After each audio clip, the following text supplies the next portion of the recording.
Welcome to our YouTube channel पिनी talkies. आपका दोस्त उमैद आपके साथ। जी हाँ दोस्तों, पाकिस्तान क्रिकेट बोर्ड की तरफ से एक दफ़ा फिर स्किल डेवलपमेंट कैंप जो है वो लगाया जा रहा है एनसीए लाहौर के अंदर। बताया यह जा रहा है कि ये कैंप होगा 20 दिन का और इसके अंदर 47 प्लेयर्स यानी कि 47 प्लेयर्स को जो है बुलाया गया है और इन प्लेयर्स के 3 ग्रुप जो हैं वो बनाए गए हैं। आपको बताता चलूं कि एक ग्रुप के अंदर 15 प्लेयर हैं, उसके अलावा दूसरे ग्रुप के अंदर 16 प्लेयर हैं और तीसरे ग्रुप के अंदर भी 16 प्लेयर हैं। जी हाँ, आपको बताता चलूं कि ख़ास तौर पर बाबर आजम, मोहम्मद रिजवान और शाहीन शाह अफरीदी तीनों के फैंस के लिए एक बड़ी गुड न्यूज़ है इस कैंप के अंदर। जी हाँ, आपको बताता चलूं कि बहुत से लोग जो हैं इस कैंप लगने के बाद बाबर आजम, मोहम्मद रिजवान और शाहीन अफरीदी तीनों के हवाले से ऐसे कर कर गलत साबित होने वाले हैं, वो मैं आपको आगे चलकर बताऊंगा। लेकिन आपको बताता चलूं कि जून के स्टार्ट के अंदर माइक हसन ने कैंप लगाया था जिसको 3, 4, 5 3 दिन के अंदर जो है उन्होंने एक एक दिन इसी तरह ही ग्रुप्स को दिया था, लेकिन उसके अंदर अप्रॉक्सीमेटली 22 प्लेयर थे। लेकिन इस कैंप के अंदर 47 प्लेयर्स हैं।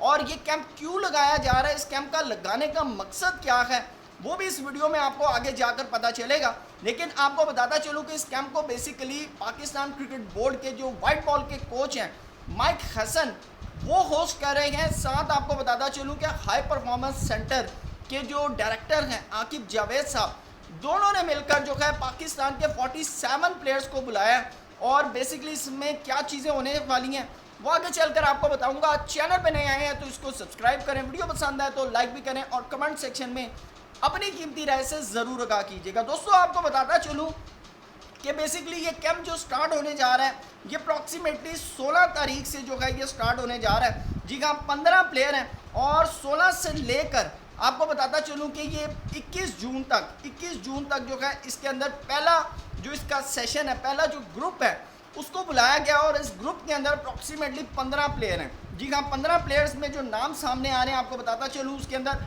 आमिर जमाल हैं, इब्रार अहमद हैं, अहमद दानियाल हैं, बाबर आजम हैं, हसन नवाज़ हैं, मास सदाकत हैं, मोहम्मद अब्बास अफरीदी हैं, मोहम्मद हारिस हैं, मोहम्मद नवाज़ हैं, मोहम्मद रिजवान, नसीम शाह, साहिबजादा फरहान, साइम अयूब, सलमान मिर्ज़ा एंड सुफियान मुकीम। जी हाँ, ये 15 प्लेयर्स जो हैं इनको बुलाया गया है। इनके जो स्किल डेवलपमेंट प्रोग्राम है इसके हवाले से इनसे जो है मीटिंग होगी और उसके बाद जो दूसरा है आपको बताता चलूँ, दूसरा जो ग्रुप है वो 23 जून से लेकर 28 जून तक और इसके अंदर जो है 16 प्लेयर्स हैं। इसके अंदर 16 प्लेयर्स शामिल हैं और उसके अलावा जो तीसरा ग्रुप है उसके अंदर भी 16 प्लेयर शामिल हैं और वो 30 जून से लेकर 5 जुलाई तक जो है बेसिकली ये कैंप लगाया गया तीनों ग्रुप्स के लिए। मैंने डेट्स भी आपको साथ साथ जो है वो मेंशन कर दी हैं। अब मैं आपको बताता हूँ कि बेसिकली इसमें होगा क्या। सबसे पहले आपको बताता चलूँ कि उनकी फिटनेस और फील्डिंग के सेशन होंगे सुबह 6 बजे से लेकर सुबह 8 बजे तक। 2 घंटे के डेली बेसिस के ऊपर जो हैं वो सेशंस होंगे फील्डिंग और फिटनेस के हवाले से। फिर उसके बाद आपको बताता चलूँ कि 2:30 बजे से लेकर दोपहर 2:30 बजे से लेकर 6:30 बजे तक LCCA ग्राउंड और NCA मंडे से थर्सडे तक जो है वो नेट प्रैक्टिस होगी।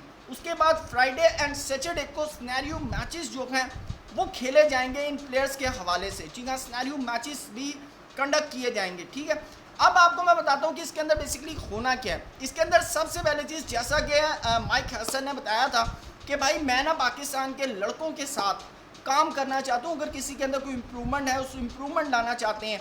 अब जैसा कि बाबर और रिजवान का सिनेरियो सामने रख लेते, क्योंकि इस वक्त पाकिस्तान क्रिकेट के अंदर सबसे ज़्यादा जो डिस्कस हो रहा है T20 फॉर्मेट में वो बाबर आजम और मोहम्मद रिजवान है। और इस वक्त सबसे ज़्यादा अगर किसी में बेचैनी पाई जाती है तो वो बाबर आजम और मोहम्मद रिजवान के फैंस हैं, क्योंकि उनको उनके प्लेयर्स नज़र नहीं आ रहे पाकिस्तान की स्क्रीन के ऊपर, पाकिस्तान क्रिकेट के अंदर। तो अब जैसा कि उन्होंने कहा था कि भाई बाबर और रिजवान बैकबोन है पाकिस्तान क्रिकेट की, तो और ये मेरे T20 वर्ल्ड कप और एशिया कप के प्लान का हिस्सा है।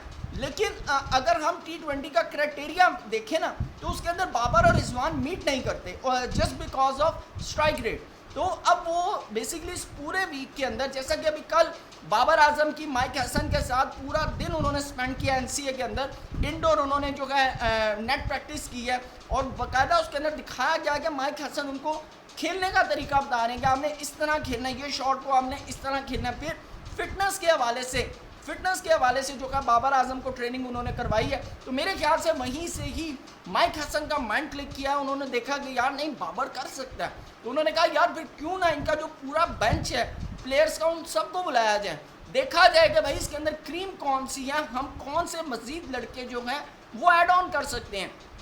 और मैंने पहले भी ये बात की थी कि माइक हसन बाबर और रिजवान को लूज़ नहीं करना चाहते। बहुत से लोग यहाँ बैठ कर कहते हो जी इनका तो करियर ख़त्म हो गया, ठीक है, बाबर और रिजवान का। लेकिन मैं आपको, जहाँ तक मैंने माइक हसन का करियर स्टडी किया है, तो भाई वो इस तरह का बंदा नहीं है कि वो पाकिस्तान का कोई कोच होता ना, तो डेफिनेटली आपको बता रहा हूँ कि करियर ख़त्म था।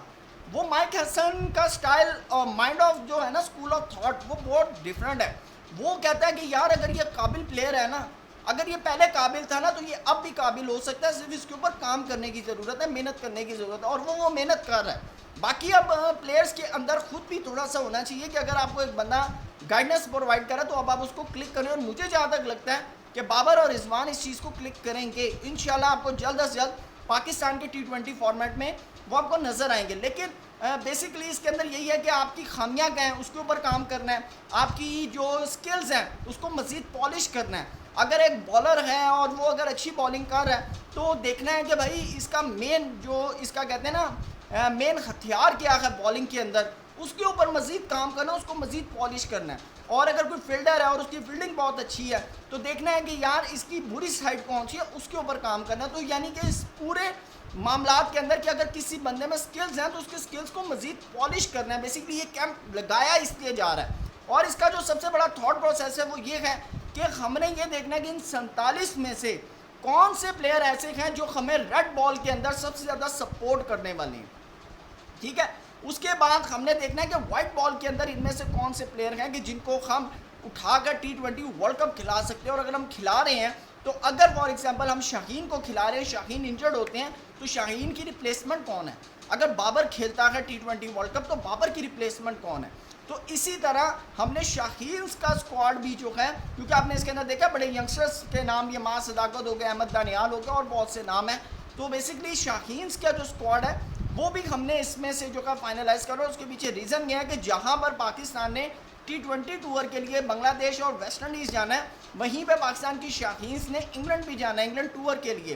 तो हमने प्रॉपर जो अपनी टीम्स है ना, अब इन 47 लड़कों में से निकालनी है, जिसके अंदर टेस्ट के लड़के भी हैं, जिसके अंदर T20 के लड़के भी हैं, जिसके अंदर वनडे के लड़के भी हैं और जिसके अंदर शाहीन्स के लड़के भी हैं। तो अब आप ये बात बिल्कुल मत कीजिएगा कि भाई माइक हसन जो है ना वो काम नहीं कर रहा। माइक हसन काम कर रहा है, बाकी अब उसको काम करने दिया जाए। साथ आपको बताता चलूँ कि बाकायदा तौर के ऊपर पाकिस्तान का एक कैंप लगना है 7 जुलाई से, जो कि बांग्लादेश और वेस्ट इंडीज़ के लिए जो स्क्वाड होगा उसका वो कैंप लगेगा। और उसके अलावा 10 जुलाई को आपको बताऊं कि कराची के अंदर कैंप लगने जा रहा है शाहीन्स का।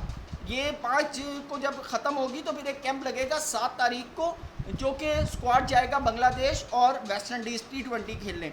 उसके बाद 10 तारीख को एक कैंप लगाया जाएगा उस स्क्वाड का शाहीन्स के, जो कि इंग्लैंड टूर करेगा।